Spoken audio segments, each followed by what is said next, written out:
At umalis nga tayo ngayong araw kasi nga tayo ay may pupuntahan sa ating pupuntahan at umalis na tayo at diretso ngayon tayo dito sa 7-Eleven para bumili ng drinks.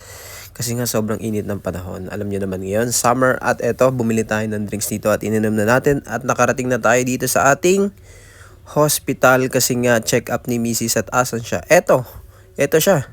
Ayan, kumaway at sumakay kami ng elevator kasi nga hinahanap namin ng ultrasound area na kanina pa namin nahanap sa pinindot niya ang 8th floor at nakarating kami rito sa 2nd floor. Ayan na ang ultrasound area at magpapa-ultrasound na tayo. Waiting tayo kay Doc at ayan na ultrasound na nga at nakunan na rin ng dugo at normal naman.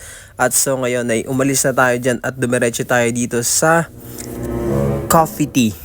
Ay milk tea pala dito sa kalye ko. At ayan, bumili tayo ng drinks kasi nga sobrang init ng panahon. Bandang hapon na yan, kaya naman uminom tayo ng uminom hanggang sa tumaas ang sugar ni Mrs. At ayan, binawalan na siya ng doktor dyan. Pero sige pa rin siya sa milk tea niya. Kaya naman, ayan, okay na okay, approve na approve. So ngayon ay ginabi na at kakain naman tayo ng dinner ngayon. So diretso tayo dito sa SM at naghanap tayo ng makakainan hanggang sa makarating tayo dito sa Saburay. Ang Saburay Classic na 1955 tinayo. At ngayon ay eto at naghahanap tayo ng chair, table for 2. At ayan, okay naman ang ambience, maganda at maraming kumakain kasi nga masarap dito ang food na kanilang binibenta at lalo na ang kanilang original chicken na talaga namang binabalik-balikan ng ating mga kapwa Pilipino. So ayan, umorder na tayo at nag-serve na. So picture-picture tayo dito ni Mrs. at inantok na siya at cellphone pa rin siya ng cellphone kasi marami siyang binibenta online. So ngayon ay kumain na tayo at dumating na ang ating order na chicken classic. Ito yung kanilang bestseller. At ayan, umorder din tayo ng lomi at ayan, kumain na tayo. Ganado. At pagkatapos natin kumain ay diretso tayo dito sa mall upang gumala at mag-video-video. So ngayon ay eto na nga, vlogger na nga tayo. So ngayon ay hinahanap na ako ni Mrs. at eto na siya. Nagguguluhan siya kung siya pupunta at nakarating na kami rito sa supermarket dahil kami ay maghahanap ng aming bibilhin para sa aming project. At ayan, pupunta ngayon tayo dito kay Kuya Kim. Ayan, may ino-offer siyang gamot pero hindi natin mabili kasi nga hindi niya matanggal sa kanyang kamay. So ngayon, diretso tayo dito sa National Bookstore para bumili ng ating gagawing project.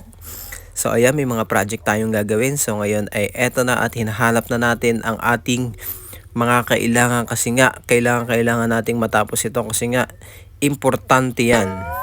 Okay, so ayan, biniyaran na natin at umalis na tayo. Nag-CR muna tayo dyan at picture tayo dito ni Mrs. sa center island nila na maganda at kulay green.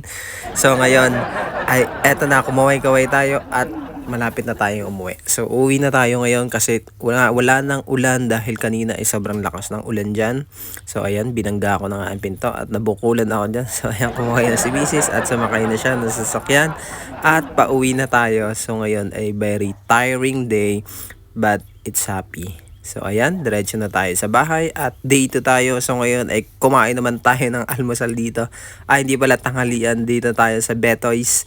So ayan, umorder na si Mrs. At ayan, kaway-kaway tayo dyan. Okay, ito naman ang kanilang restaurant. Masarap naman ang food. Clubhouse at ito na nga, in-order na natin. So umorder na tayo dyan ng shake. At ayan, tumaas na naman sugar ni Mrs. Diretso tayo dito sa Benz. Halo-halo. Talaga naman, sobrang taas na ng sugar. Eh, eto pa at uminom pa rin ng halo-halo kasi nga summer ngayon at sobrang init ng panahon. Ayan, hinalo ko na nga at tinikman natin ang Benz na parang ice cream. Ayan, ang sarap. Ang sarap pala niyan. So ayan, sana matikman nyo. Sobrang sarap. At eto na nga, at saan na tayo pupunta rito? Diretso na rin ulit tayo ng check-up. Ayan, kakatapos na nga ating check-up. So diretso tayo dito sa Robinson. At ayan, diretso tayo dito sa New York Pizza na SNR. Ayan, umorder tayo dyan ng pizza. So ayan, gutom na tayo kasi lunch na after ng check-up ito guys dito sa Manila. At ayan, ang ating order number 93 tayo. Kumuhay na si Mrs. At ayan, picture tayo dyan. Ang dami nilang food. At ayan, umorder tayo ng chicken, pizza, fries, at saka drinks. Ayan, uminom na naman si Mrs. Ang taas na naman ng sugar.